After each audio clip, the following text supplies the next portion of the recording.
curva J de mortalidade relacionada à pressão, tá? Né? Para quem não tá claro, é que quanto maior a pressão, maior o risco, né, de eventos, e ela vai descendo, vai diminuindo riscos, mas chega num ponto que ela desce, isso é a curva J, não estou dizendo que seja assim que funciona. Teoricamente, começaria a aumentar a mortalidade porque ela está baixa demais também. O que tu pode colocar isso aí para os colegas aí que não estão tão habituados a esses detalhes? A curva J, então, ela é uma análise observacional de alguns ensaios clínicos. Então, pega os ensaios clínicos e se faz uma análise observacional. Ela tem um erro intrínseco, porque o indivíduo que é com a pressão mais baixa, ele pode ser mais doente. E isso é um erro, quando tu faz uma análise observacional do ensaio clínico, a partir do ensaio clínico, isso é um erro incontrolável do ponto de vista matemático. Então, é incontrolável. Como é que se demonstra com clareza se existe ou não existe a curva J? Tá? Então, a gente sabe que a partir de 110 por 70, o risco aumenta numa relação logarítmica, assim, vai aumentando, tá? Isso a gente conhece. Agora, se eu baixar, vai ter algum ponto que eu aumento o risco? Então, a única forma de a gente ver isso é realmente randomizando para duas estratégias antipertensivas. E isso tem sido feito. E o melhor exemplo disso, para demonstrar que não existe realmente a tal curva J, né, é o estudo SPRINT. Porque se tivesse estudo SPRINT, nós teríamos, porque os indivíduos, inclusive, eram de perfil de risco aumentado. Se a gente tivesse isso na realidade na curva J, a gente não teria o resultado que foi visto. A outra situação também que a gente tem que questionar se existe isso mesmo é o uso de antihipertensivos em pacientes extremamente graves, por exemplo, como pacientes com insuficiência cardíaca e disfunção de VE, onde tu randomizou ao longo da vida inibidor da ECA, beta-bloqueadores, spironolactona. Não vamos esquecer que todos esses são antihipertensivos e todos eles baixaram a pressão no grupo tratado e todos esses eram pacientes extremamente graves. Então, e todos eles tinham a pressão arterial durante o ensaio clínico por volta, nos pacientes mais graves, com disfunção de VE, por exemplo, por volta de 100, 110 de pressão arterial. Então, eu questiono muito, acho que isso já, eu não quero ser assim radical, mas me parece uma coisa meio do passado. Né?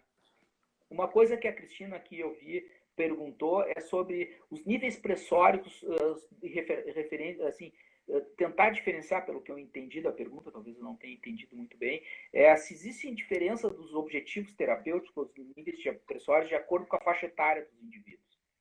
O que as diretrizes nenhuma colocam, não tem tabela dizendo para idoso é aqui, para não idoso é aqui, papapá aqui. Não, eles põem uma tabela geral, esse é o objetivo antipertensivo.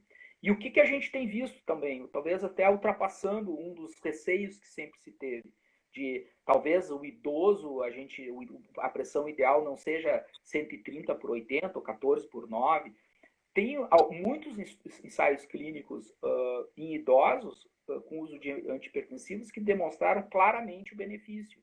O Rivet, né, que é um estudo em hipertensão sistólica em idoso, que os indivíduos tratados, eles atingiram a pressão por volta de 140 e poucos, de pressão sistólica, versus 160 e poucos nos indivíduos que não foram tratados, então demonstrando que os indivíduos idosos, realmente, eles se beneficiam de um tratamento antihipertensivo. O próprio SPRINT, que é um estudo de pacientes com média de idade de 67 anos.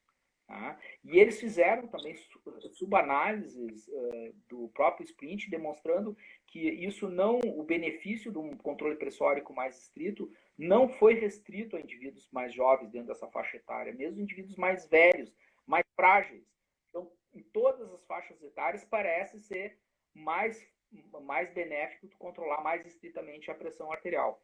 É claro que nós estamos aqui com vários colegas, não sei. Claro que quando a gente está na beira do consultório, consultando um paciente que é mais idoso, e tu tem na cabeça, vou controlar melhor a pressão, quero deixar ele com 130 de pressão arterial. A gente tem coisas no dia a dia que dificultam. Muitos desses indivíduos têm desautonomia, fazem hipotensão postural, usam outros fármacos para outras situações que dificultam, pacientes que já têm algum problema neurológico e têm desautonomia por isso. Então, o objetivo de manter a pressão estritamente controlada se torna mais difícil.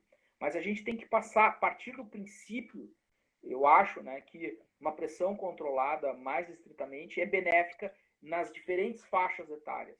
Para cada paciente, tu vai aplicar esse conceito. Às vezes é possível fazer, grande parte das vezes é, e grande parte das vezes não é.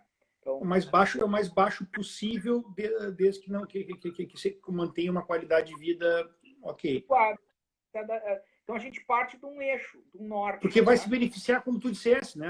A cada 3 milímetros, 4 milímetros de mercúrio, tu tem benefício já. Então, talvez tu não vai chegar nos 130 por 80, mas ele tinha 160, passou para 144.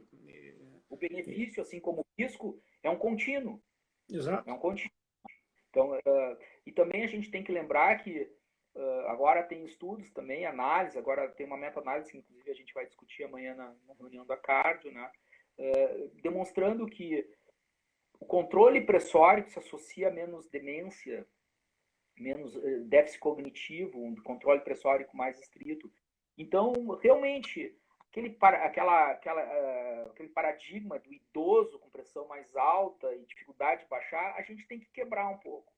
E eu entendo perfeitamente as dificuldades, eu tenho as mesmas dificuldades que todos os colegas para tratar, para hipotensão postural, dificuldades, mas o que eu acho que a gente tem que ter como mensagem é o norte. Né? O norte do tratamento antihipertensivo é um controle estrito, independentemente da idade. Se a gente conseguir, conseguiu. Se não conseguir, a gente vai até onde pode, como tu disseste.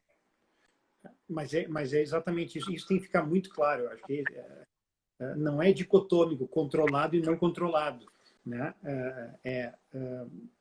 Controlar o máximo possível, né? E isso já faz diferença, né? Como antigamente achava que era dicotômico a questão do tabagismo, né? Ou fuma ou não fuma, né? E hoje a gente sabe claramente que o melhor é não fumar, mas fumar 5 cigarros por dia, fumar 3 carteiras faz diferença. Né? Então, claro que a gente trabalha, né? A gente trabalha numa mente dicotômica, né, Rafael? A gente, no dia a dia, quer saber se o cara é doente ou não é doente, se ele tá mal ou tá bem. Então, ele é hipertenso ou não é hipertenso. Mas a gente tem que lembrar que é um contínuo de risco e é um contínuo de benefício contra o risco à medida que a gente vai controlando a pressão. Claro que a gente tem uma meta, tem um ideal que a gente pode atingir ou pode atingir, né? Perfeito. Tia, passou muito rápido o tempo. O Instagram já daqui a pouquinho já vai nos derrubar. Ah, é? Ele derruba, é? Ele derruba quando fecha 1 hora. Fechou 53 minutos. Então tem mais 54, mais 6 minutos. Então, assim, te pedi um fechamento aí curto, tanto para os não médicos, né, não da saúde aqui, e outro para os colegas que não têm essa questão no seu dia a dia, né, mas tem esses pacientes batendo a sua porta, né, porque também não se encaminha todos os pacientes, nem faz sentido, né, pacientes hipertensos leves, todo mundo encaminhar para nós cardiologistas todos esses pacientes, né, pelo menos não sem iniciar um tratamento, alguma medida antes. Então, eu queria que deixasse dois fechamentos aí. Bom, eu acho que, primeiro, salientar que eu queria reforçar a importância da hipertensão como fator de risco cardiovascular, né? E o objetivo é que a gente pudesse reduzir, uma situação ideal, a curva pressórica de todo um planeta, que a gente deslocasse alguns milímetros para a direita, mesmo que a gente tivesse isso, a gente teria benefício, seria uma abordagem populacional, né? E a gente está tentando ampliar o cuidado do indivíduo hipertenso. Agora participei como avaliador da linha de cuidados em hipertensão, que é desenvolvida pelo Ministério da Saúde. Então, eles desenvolvem linhas de cuidado para todos os médicos em todos os postos poderem ter acesso a tudo isso que a gente mais ou menos falou, escolha de tratamento antihipertensivo, diagnóstico, estratificação de risco, quais os exames que devem ser feitos, o que um gestor de um posto de saúde ou de uma comunidade deve ter no seu posto para poder tratar a hipertensão. Então, isso está sendo difundido cada vez mais e o Ministério da Saúde reconhece isso, né? Eu participei, eu acho que é um material bem legal que eu acho que vai ter, dentro de um tempo, acesso a muitas pessoas. A gente tem mais acesso às medicações, então facilita o tratamento antihipertensivo, né? Em relação aos colegas, o que eu acho que a gente talvez tenha como mensagem, assim, que talvez seja a discussão mais, assim, mais atual, que está mais na moda, assim, vamos dizer, mais palpitante em relação à hipertensão, realmente são os pontos de corte, né, que as diretrizes divergem. A gente ainda não... Existe uma discussão imensa sobre isso. E eu queria valorizar, não porque eu faço, mas valorizar, porque não precisa ser exatamente mapa de 24 horas, mas valorizar as aferições ambulatoriais, seja lá qual for aquela que o colega escolher, ou autoaferição, ou mapa, ou MRPA. Cada vez mais os métodos oscilométricos de aferição da pressão fora do ambiente do consultório, eles vão ser fundamentais para o diagnóstico correto, porque eles refletem mais acuradamente a pressão usual dos indivíduos. Com isso, a gente determina melhor o tratamento, a gente faz o diagnóstico de hipertensão do avental branco, a gente faz o diagnóstico de hipertensão mascarada, e essas entidades existem.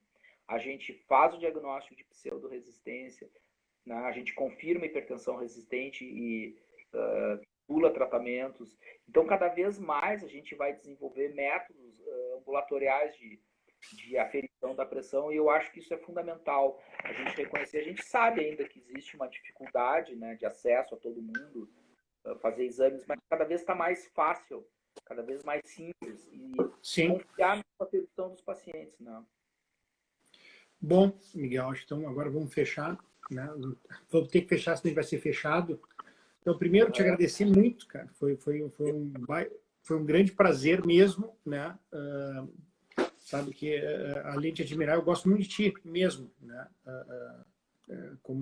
Não só como médico, como pessoa mesmo, né? No momento Faustão, né? Mas é verdade, né? Tanto no pessoal quanto no profissional. Mas eu realmente... e vou fechar aqui a nossa live dedicando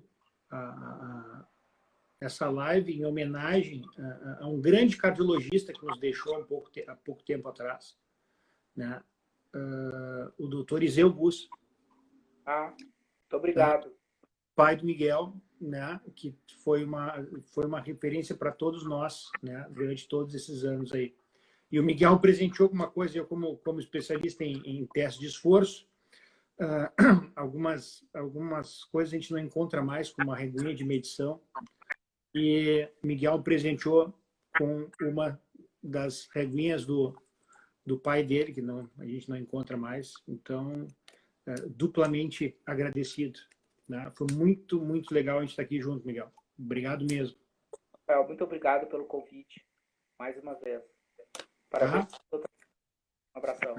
Abração, vamos falando. Pessoal, até mais, boa noite. Conversamos sexta-feira. Abraço a todos. E quem lembrar, entra ali no canal do YouTube, que tem o mesmo nome. E se inscreve. Senão eu vou fechar o canal.